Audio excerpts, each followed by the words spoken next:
Hey, what's up, y'all? This is Marlon the Explorer, and welcome to our first video blog. Today we'll be going to Medellín, Colombia. I've been holding on to this trip for a while, but it's been a trip that's been on my mind for a long time, and I actually got to take advantage of it twice this year. And we'll be going through a recap of both trips this year. You're gonna see videos from both trips, but mostly I just wanna show you guys, my point of view of the city and me walking through and basically how I enjoy Medellín, Colombia, and my point of view. What I can show you guys, because there's certain things I can't show you, but we're just gonna take advantage of whatever we could show you on video here on YouTube. Well, right here what you guys are seeing is me doing the initial check into the hotel. This hotel, it's pretty secure. Amazing security. The view, as you guys can see, is one of the best views away from the inner city, but still close to the city. This area is in Poblado. This hotel is called Class Suites. I've stayed here before. It's actually my second time staying here. But the first time I stood in the third floor. This time I actually stood in the 15th floor. And as you can see, there's a lot of locals nearby. You can see there was a guy there cutting his hair and stuff, All right, so after being here for a couple hours, it was already time to eat. And I actually headed to Centro.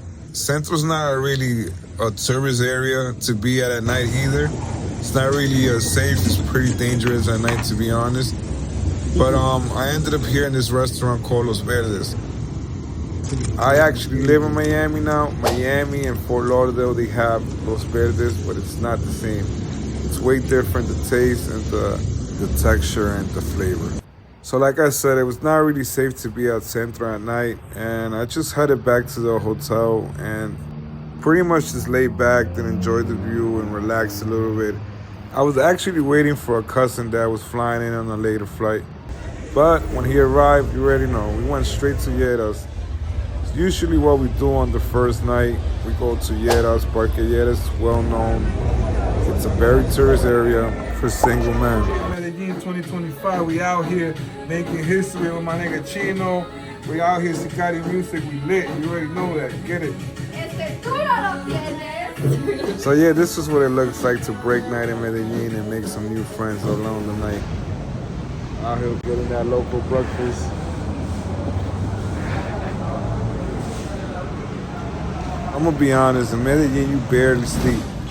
We broke night, and straight after our friends left, we went straight to this local breakfast spot. This shit fire. To be honest, right after the food and after this place, we crashed and didn't go out to the afternoon again. So this is what it looks like around 5 p.m. We were heading to the Centro. This is the route to the Centro from where we stay at. I can't exactly tell you where we at, but there's a reason why we were going to the Centro, and you'll see in a few.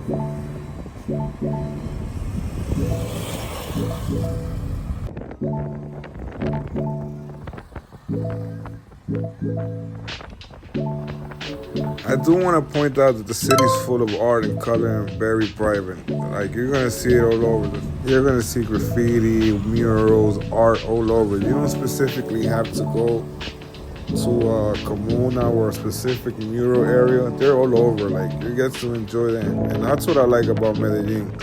The art, the colors. It's a very vibrant city. You're going to see it all over. The colors of the flag reflect throughout the whole city. You're always going to see bright red, bright yellow, and bright blue throughout the whole city, which are the three colors that represent the flag of the country. Claro, eso es así. Ese esfuerzo es lo que lleva a uno a lograr eso, a darse los gustos. Pero con la aplicación ha sido bueno porque... Okay, so we got to where we wanted to go. This is actually Parque Periodistas. It's in the Centro. It's not a very local place to go, but this is a good place to go get street medicated, you know what I mean. I am from New York. Recreational and medical is legal. So with that being said, you guys already know what we went to get.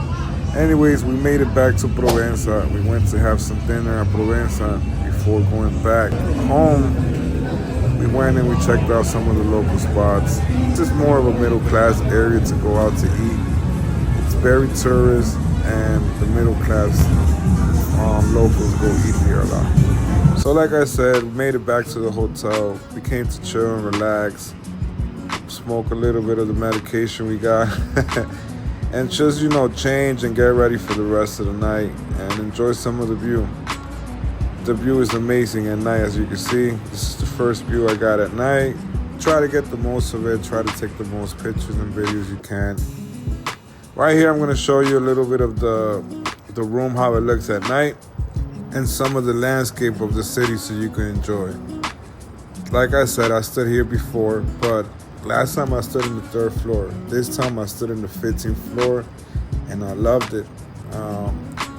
I feel like the higher, the better. You could feel like, you get to view the whole city at once from a higher point. And, why go out on vacation and not enjoy a high point view? So you could keep that in mind when you're booking your hotel. The higher, the better. All right, so this is the room. My cousin's in his room, so I didn't get the chance to film his room. His room is a little smaller.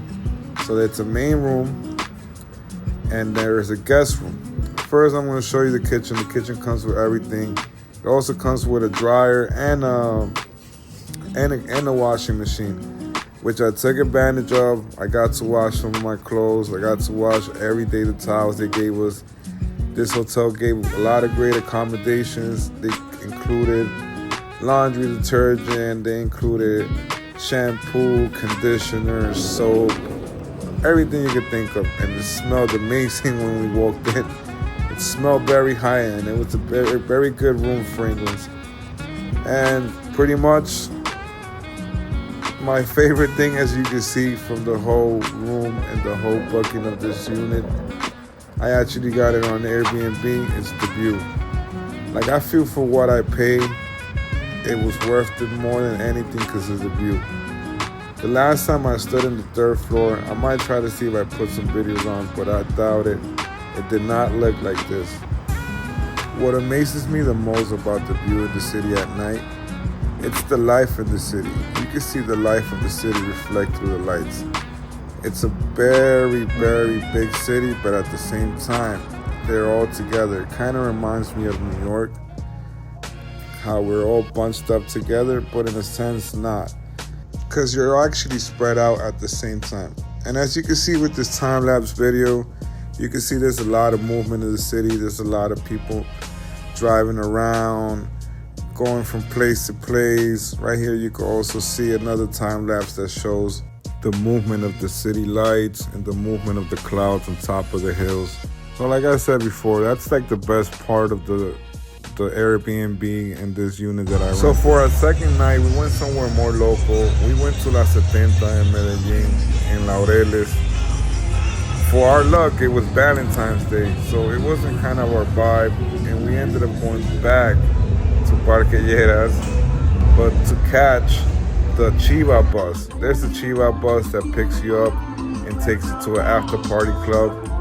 All the clubs in Medellín close at 4 a.m., but this Chiva bus takes you to an after-party that closes at, I think, 7 a.m. or 8 a.m. I kind of forgot.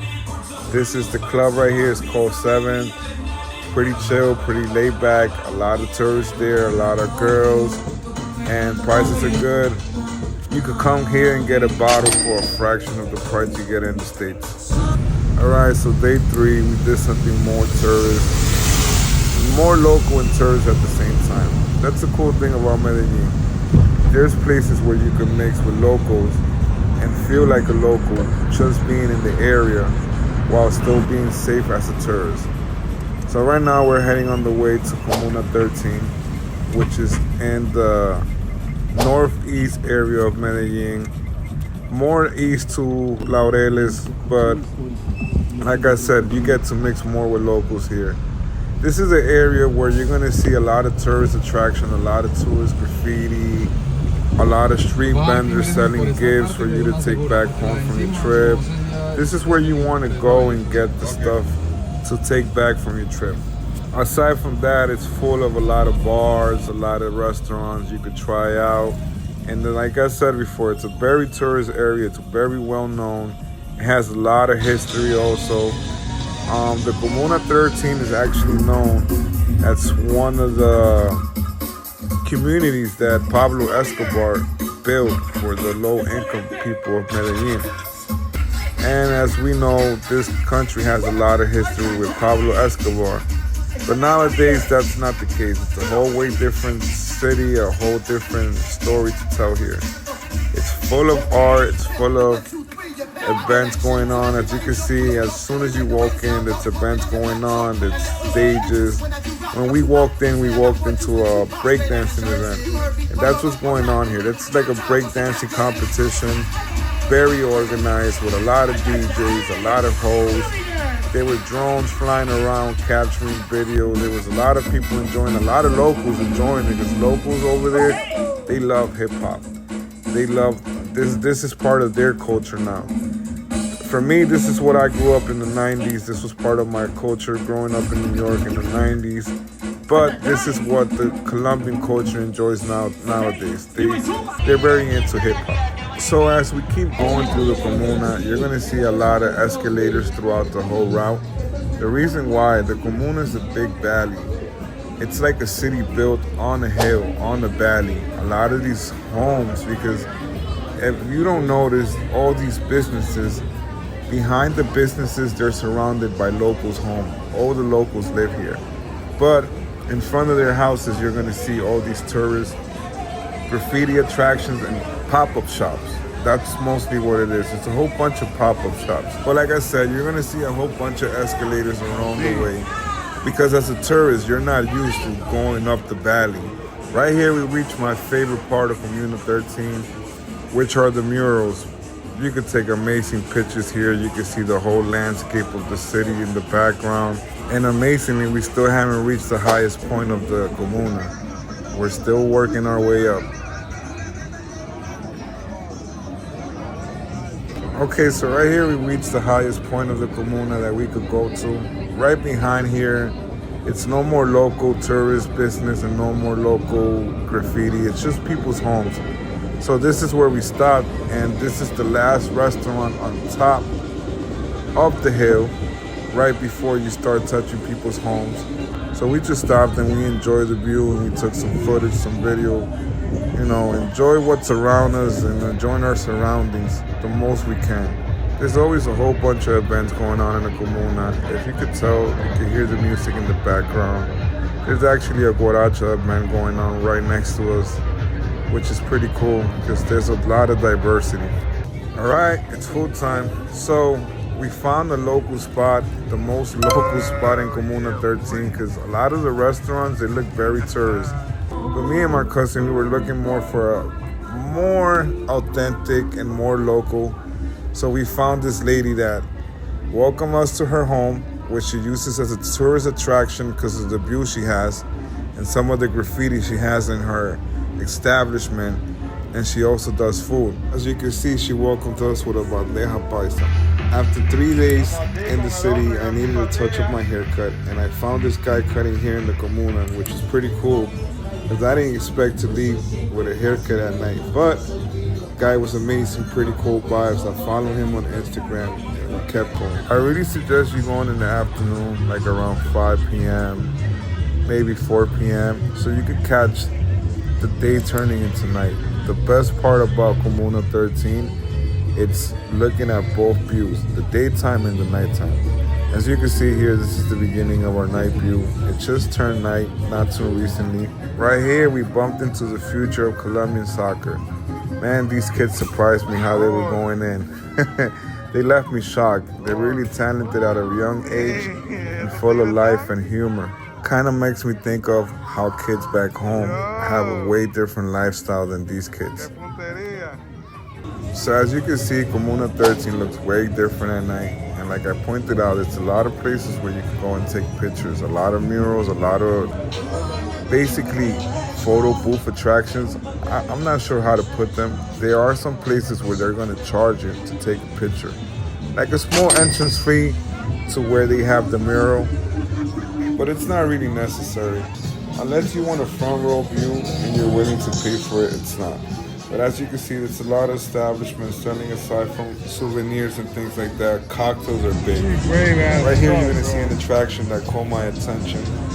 It's that they have a bungee jump right in the middle of the Comuna. It's on the top end, more to the northeast side of the Comuna 13. But it was pretty cool. A lot of people surround themselves to see the thrill of somebody getting on this ride. If you want to put it that way, it's pretty cool. It's funny at the same time while you're watching somebody. But yeah, we enjoy this. A lot of the local tourists and a lot of locals were here watching, lined up, just waiting for this girl to go in the sky and scream and all of that, etc. But like I said, it's a lot of things to do in Comuna 13, and this is one of them, which is pretty cool. This is another way of enjoying Comuna 13 from another point of view, if you want to put it that way. But she looked like she had fun at the end. As you can see, at first she was scared, but there you can see her laughing and just enjoying the whole moment and taking it in. Even though she's acting, like I said, overreacting, but she looked like she had fun and she liked it. Alright, so in this next clip, the only reason I posted this guy's place is because he gave me a bad experience. He overcharged me and he didn't want to give me the change back, and he acted kind of crazy about it. So I just let it slide. I wasn't going to argue with old man over probably $1 or $2, but you got to be in the lookout for that. Also be on the lookout for art being done on the spot. You're going to see a lot of guys doing art on the spot, and it's a way to feel like you're being part of the art and part of the experience while it's going on. It was great to see this guy work on this piece. So here we're starting to work our way back down the Comuna, and you're going to see a whole bunch of people walking together. It gets pretty crowded after a certain time, especially when everybody's trying to head out of the Comuna. A lot of people do stay at night. A lot of people who are not used to it, new tourists, tend to leave a little early. One thing you're going to notice is bikes are everywhere. Women, man, kids, people of all ages, that's how they move around Medellín. So you're going to notice them everywhere. Right here, this is the meeting point for the cabs. The cabs, cars, and motorcycles or bikes cannot go in Comuna 13 at a certain time into the tourist leave. When the tourists leave, it turns into a regular residential area where a lot of bikes. Alright, so our third night we went to Manrique. Manrique is more of a local spot, not a lot of tourists. To be honest, not a lot of locals go here. It's more of a Huaracha scene. It's like a younger crowd for the locals who are into the electronic scene. I actually invited a friend and she said she's never been and she lives in Medellín. Well, it looks like we reached the end of our video. Please don't forget to like and subscribe. Help me out, you already know.